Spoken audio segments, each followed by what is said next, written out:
Welcome back to the channel. This is the Action Figure Grader. We've got another batch of really nice auctions that CIB AFA had on eBay that all sold pretty big prices. They always seem to get the really big prices. I've got a few other items as well that are non-AFA items, but it just seems like they always command the big boy prices, and maybe it's because it's a trusted name and buyers from all over the world know that if they order this on eBay, they're the high bidder on eBay, that they'll actually get the item. Maybe that plays a part into it. Maybe it's the really nice photos that make great thumbnails, by the way. But all of these items did sell and more, so let's go ahead and dig in. We're going to start off with a few items that I found after the fact when I was looking at closed listings. Whoever got this got a great deal, a really good deal. This was a Poppy Japanese Luke Farm Boy, and it was complete with the box, the sealed baggie, as well as the two catalogs that come with the Poppy.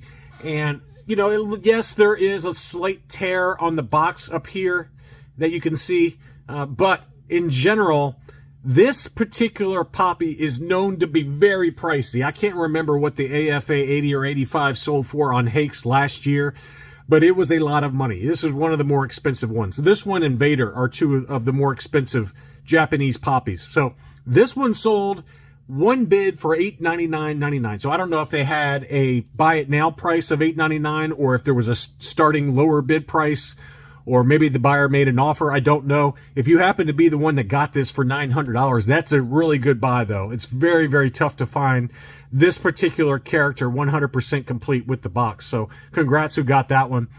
Here was a CAS 80 grade 20 back E for the Stormtrooper. Crystal clear blister, unpunched, no price sticker. The subgrades are 80, 80, 85.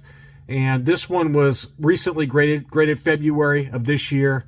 Beautiful example. It was a starting bid price of $1,000. One bid on that one. Ended up buying it. $1,000 for a 20 back E CAS 80 grade. Another price that's probably fair, just given what it is. That Stormtrooper, by the way, was very clean. Every bit of an 85. You can see no discoloration to the arms and legs or the torso. A common problem with some of these white figures for the early 12 and 20 backs. So I thought that was a pretty fair price. It seems like he always starts his mint on cards slightly below fair market value. They don't when they do sell, they don't usually have a ton of bids because the starting bid price is right below, you know, it's like 10% below fair market value, most of them. But I thought that was a very fair starting price and worth every penny of $1,000. All right, let's dig into CIB. We're going to start early and then go all the way to the later card backs. They had a beautiful auction. A lot of these I had in my What to Buy video a couple weeks back, but this was a 12-back A Ben Kenobi, and this one did have the SKU on the figure stand. These are the early 12-backs. You can see there they did a close-up showing the SKU number on the little footer that was underneath the action figure. So these are the earliest of the early 12-backs that when Kenner was first starting with the first 12 figures, these are the earliest known examples. 75 plus was the grade on this one, 75, 80, 85. Punched example with no price sticker. 1660 was the final winning bid on that one. Beautiful example for an early card back. And here was a 12-back C Vader, graded AFA 75. 12-back Vaders, to me, have not really dropped in price whatsoever. If they have, it's been the kind of thing that I haven't really noticed it. So this was a 12C, 75 grade overall, card 75, blister 75, figure 85. So beautiful unpunched example, no price sticker. Again, 1825 on 70 bids. So this one definitely commanded a lot of action, but I think that that's kind of right in line with where I expected. I was thinking maybe on the low end you might see 1600. I would argue that if it had not been AFA that had listed this item and everything else being equal, probably would have been less. You know, it just seems like for the most part, and that's not true for everything that AFA had in this batch of items. Some of them went a little bit less than I expected, to be fair. But their early card backs, especially when they list them, they always seem to get maybe $100, $200 more than what my expectations are. And this was definitely one of those. I was thinking like 1600 on the low end for that one. Next up was the die-cast 12-back TIE Fighter, Imperial TIE Fighter. This was graded AFA 80. DCA 80, that's kind of like what they, that's their division that's known for die-cast items. and 80, 80, 85 were the sub-scores on this one. Beautiful early card back for the die-cast TIE Fighter. $875 was the final sales price on that one. That was definitely a beauty. And again, any 12-back die-cast that's in this high of a grade, it's going to command big money. You could see maybe at the very top of the blister that it's starting to pull away a little bit. It's one of those reasons I've always hesitated buying any mint-on-card die-cast. I love the way they look inside the case. I mean, that just looks awesome on the card back. But because they're die-cast, they're a little heavier. And I've seen other examples on Facebook where the glue just gives away and it just pulls away from the card. And you could maybe make an argument that that's happening here on this one at the very top of that blister. I don't know if that's the case. It just could be a defect or, whatever. Air bubbles inside the seal. But that's always been my biggest fear is, you drop $800, $900 on one of these, and then in shipping or a year afterwards, after it's been sitting on your shelf, it just plops off. So I don't know. I'm sure that at some point I'll probably buy one, but I've always veered towards the boxed items like the Falcon or the Y-Wing or the Imperial Cruiser. And again, it's the same issue, right? You have the risk that those fall off the blister. But I like it because you can kind of lay them down in your collection room to where it's not putting pressure on the blister, and it still displays pretty well, if you're walking by that area. And I did have some mint and seal box examples for the Imperial Cruiser and the Falcon at one point. I've since sold those on, not because I was worried about them falling apart, but just because I needed the money to put towards some other items. But mint on card is a little bit different story. I just have never pulled the trigger on one. I would like to get eventually maybe the Slave one or the Cloud car, but I don't know if it'll ever happen just with lack of display space. 31 back B Luke Bespin, beautiful example, unpunched, no price sticker, clear blister. 75 was the overall grade on this one. That one sold for $1125.99. And again, in higher grade, an AFA 80. I would think that this would probably go closer to $1,500 to $1,600. So I think that that's probably appropriately discounted for the 75 grade. Very nice example overall with the walking photo. Here was a debut card for Yoda. And again, I talk about this all the time. This is one I think that you should probably buy yourself and get it graded yourself. Buy it ungraded, get it graded yourself. You can probably pick up an AFA 80 quality 32B Yoda pretty easily. Because after it's graded, I feel like the price really jumps. There's a big price delta between ungraded near mint examples and graded near mint examples. So this one had an archival case, AFA 80 with the price sticker. It was also punched. It still sold for $820. I would argue that you could probably pick one of these up for $500 to $550 if you're patient, either on Facebook or maybe even on eBay. I picked up one of mine on eBay probably 2 years ago now, and it was like a lot that included a 32B Yoda, and it included a 77 yellow blister Han trench coat. I got both of them together for like $500, $550, somewhere in that ballpark. Both of them graded 80. I sold off the Han trench coat for $250 or whatever the number was. So in the end, even after grading costs, I probably paid, let's call it $450 max for my CAS 80 Yoda. And again, I'm just giving my personal opinion. This is so highly produced. There's so many of these out there that for the 32B Yoda debut card, just buy one ungraded. Be patient, find one. They're all over the place. You can get one pretty easily and not pay $820. Now, again, I'm not crapping on the person that paid $820 for this because that's the going rate. I mean, that is the going rate. If this had been an unpunched example with no price sticker, this would have cleared $1,000 pretty easily. That's just the market rate for it. But I think if you're buying one for yourself, try it with an ungraded one first, and let's say the grade comes back lower than you'd like. Fine, just sell it off and try again. I mean, it's not hard to find this particular character card back combination. And I'll shut up about that. I always say that. 41 back A survival kit offers Sand People clear blister, but it did get the 75 plus overall because the blister did have a big ding on it. It also got a card score of 75, which seems a little harsh to me. It did have some wear around the hang tab there, but really it's because of that ding to the blister in the upper left-hand corner that it got the 75 overall. $396 was the final sales price on that. Probably, again, about fair. I think there was a CAS 80 that sold at the LCG auction for around 600 or so. So this is, and it was the same card back, I believe. And I think this is appropriately discounted for a 75 plus. This one surprised me on the upper end. This was a mint and sealed box ESB packaging for the vehicle maintenance energizer, graded AFA 80, 610. Seems like a big number to me. I feel like most of the mini rigs have come down in price. There are exceptions, obviously. The ISP 6, the MTV 7, those are two Return of the Jedi or ASB for the MTV 7.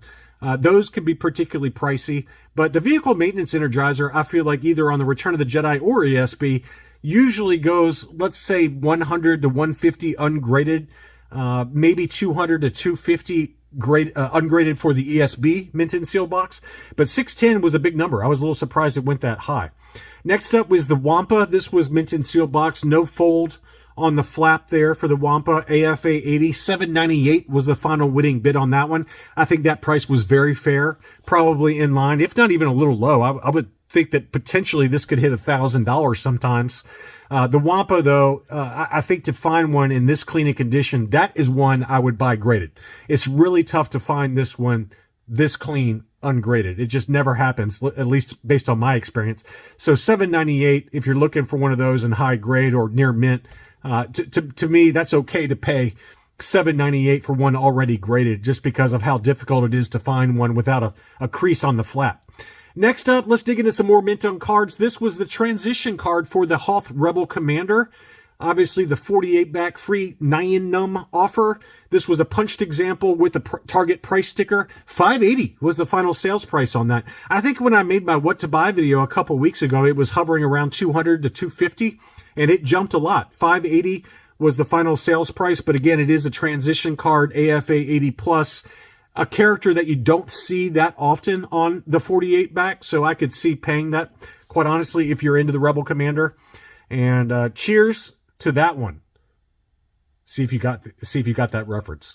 Anyway, next, Forlom. This is another one that went a little lower than I expected. Clear blister, AFA 80. I don't know what's going on the blister on this side. It looks like either it's a card crease or maybe the blister is starting to pull away. So maybe that's what held the price back a little bit. It sold at $380, which I thought was pretty fair. 80, 85, 90, two high sub scores. It got the 80 for the blister score. But again, I don't know if that's a card crease or if that blister has started to pull away post grading, but maybe that's what held the price back just a little bit. But tougher one to find clear blister. I thought that was nice. Death Star droid on the 77A, yellowed blister, AFA 85. I do have this one in an AFA 80 yellowed blister, but mine is very faintly yellowed. It's not nearly as horse pea yellow as this one. It's still sold for $426, which I thought was a fair price given that I paid about that, if not higher, for mine AFA 80. So lower grade, but the blister was close to clear. It was almost clear. It was labeled as a yellowed blister, but it was not nearly as yellow as this one. But given the high grade, I think that was a very fair price. It was, probably about $100 less than what I paid for mine in a lower grade with a better blister. Next up, Squid Head. I was thinking about this one. I did have a snipe set up on my snipe software for $325, and then I looked at myself in the mirror and I said, "Who do you think you are, John? Who do you think you are? You have a massive PayPal credit bill that you have not paid off yet." So I'm on hold buying anything else until I pay off my PayPal credit. And based on my projections, that is not going to happen until July. So I'm staying away from eBay except to make these videos for you guys. But I really like this one. It was a 77A AFA 80 plus, unpunched, no price sticker, clear blister as well. And I've got 3 other Squid Head mint on cards. I just watched the Blacked Out Ewoks on YouTube. He picked up the Palatoy at the Sandstown Toy Fair, and it got me thinking about this one. I was like, this one's still going. I really want this one because I don't have any U.S. Kenner card Squid Heads. I've got the Sakuda, I've got the Made in Mexico Lily Letty, and I've got the Tri Logo. So I've got 3 foreign card backs, but I don't have any US. And this one was a clear blister in high grade, and it was, I knew it was going to be kind of 300 to 350. But then I came to my senses and realized I need to pay off my bills. So I stood firm. I didn't add to my PayPal credit, and I kind of wanted it, but I didn't go for it. It sold at $312. I thought that was fair. I think my snipe was set up for $320 until I looked at myself in the mirror, and right at the bottom of my mirror is a little sticker that I have there every morning, and it says, "You are looking at the problem." I swear I have that. I have a little sticker that says, "You are looking at the problem." And that's just a reminder to me that when I get agitated with my family or at work or with my kids or whatever it is, they're not the problem. I am the problem. And so my problem right now is my PayPal credit, and really the problem is me, because I made my PayPal credit balance what it is right now. So I stayed away from it. Here was the Tri Logo Yellowed Blister Hoth Rebel Commander. Again, cheers to that one. This was an AFA 80 plus, again, yellowed blister. I do have this one in an AFA 85 with a clear blister. This one sold for $380. I think I paid $250 for mine. Now, that was like 7 years ago. But this one was an AFA 80 plus yellowed blister, $380 on that one. So nice to see that mine has not gone down in value. The interesting thing about this one is that the figure score got an 80, and it was because if you look at the torso has yellowed. So not often you see a Tri Logo with a yellowed torso other than Lumat, which is very common. But I'm sure Princess Leia is another one, or maybe the Stormtrooper. But first time I've ever seen a Hoth Rebel Commander with a yellowed torso. But you can see it very clearly there that the torso has very slightly yellowed relative to the arms and legs. And that's why it got the 80 score for the figure subscore. Next up, another one I really wanted. This was the other one I had on a snipe. I couldn't decide between the Squid Head or the Endor Rebel Commando. And this one was an 80 grade, yellowed blister again. And it was very faintly yellowed. And it's very tough to find the Tri Logo Endor Rebel Commando. I just feel like it never shows up. And this one did sell for $340. My snipe was $380. And again, I came to my senses and I removed both snipes. I wasn't going to bid on both, but I was juggling between the Squid Head and this one, and I ended up going for neither one of them, thank God, because I don't have the money for it. But this one was a beauty, $340, very fair. If you ended up getting that one and you're watching this video and you want to sell it to me in July or August, that would be awesome. It would be a very much appreciated because it's one I would like to have. But that was a beauty. Next up was a clear blister, again, AT-ST driver, Power of the Force card. We talk about that all the time and how he always stays clear blister. This was a 75 grade overall. That one sold for $330. That's about right. 300 to 350 was where I was expecting. The reason it got the 75 was because in the upper right-hand corner, it had a litho tear from where they tried to remove the price sticker. Paplu. This one was a yellowed blister, but fairly clear. I mean, it was a very, very faintly yellowed blister, which is always nice. It's also a Lily Letty figure made in Mexico. And I don't know if they say that on the backs of the Power of the Force. That's just something I was thinking of. There it is. Made in Mexico, right below the barcode, made in Mexico. So Paplu and Lumat are always made in Mexico, no matter what the card back, but that was one that was really pretty. $395 was the final win on that one, and I think it's because the blister was so clear. Even though it got the yellow designation, they're usually a lot more yellow. So $395 was very fair, I think. Han Solo in Carbonite. Big number on this one, but it should be because it's an AFA 85 plus. 85, 85, 90 were the sub scores.